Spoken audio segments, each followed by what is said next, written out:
Any horror aficionado worth listening to will tell you that George A. Romero's Martin is a true vampire classic. It's a great film, though I can't really comprehend the vastly different TV series remake from the 90s. Sorry, couldn't help myself. Let's talk about the 1976 classic, Martin, a must-see for all vampire fanatics.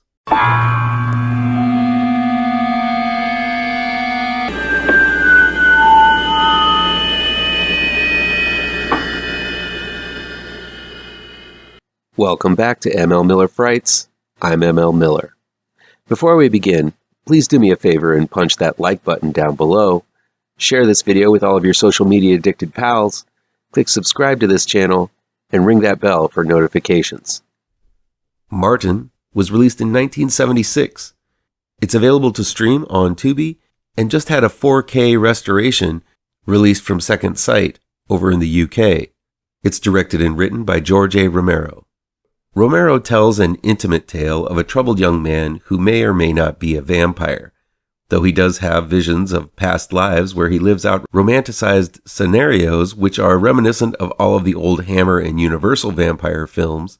Romero never plays his cards and tells us whether he's just a man who thinks he's a vamp or actually is one. Romero is at his best in this film during the silent moments, such as the opening scene on a train where Martin, reminiscent of Michael C. Hall's Dexter, sneaks into a woman's cabin and shoots her with a needle. There's a stark reality to Martin's attacks. John Amplas, who plays Martin, and later showed up in Romero's Day of the Dead as one of the doctors, gives the character a vulnerability that makes him sympathetic, even though he's doing despicable things to these women.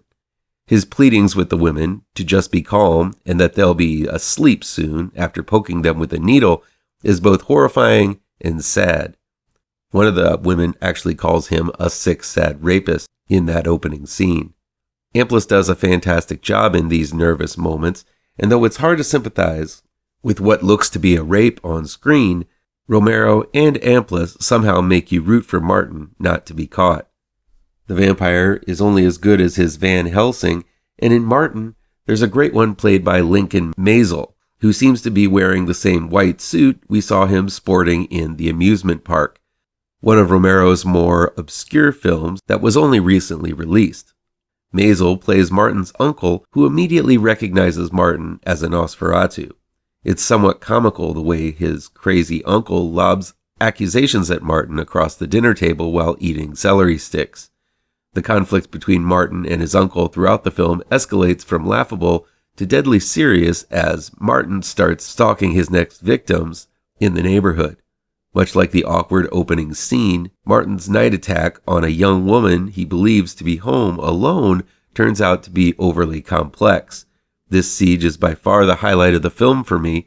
In the day and age of cell phones, it's also pretty entertaining the way Martin thwarts his victims' attempts to call the police by picking up the phone and dialing random numbers when they try to dial. It's little quirky details like this that makes the film so special.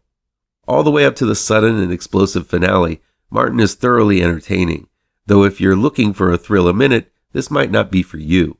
This is more of an introspective style of film, as Martin attempts to figure himself out by calling into a radio show in between killings. Cameos by gore great Tom Savini, and Romero himself up the ante in the acting department, and Amplas does a great job as the title character, but the rest of the players are a bit by the numbers when it comes to reading their lines. Despite that, fans of both vampire films and Dexter will definitely get into Martin. Obviously, Martin was an inspiration for Nick Cage's Vampire's Kiss, as it adopts much of the humorous takes, with Martin wearing fake vampire teeth, as well as the shockaroo ending. You won't see Martin turning into a bat or frying in the sun, but you do see a scary, sometimes humorous, and thrilling depiction of a warped world through the eyes of what just might be a vampire.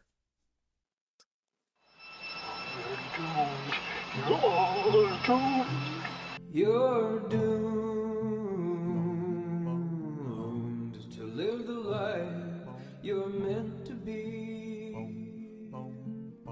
stuck inside your reality. You're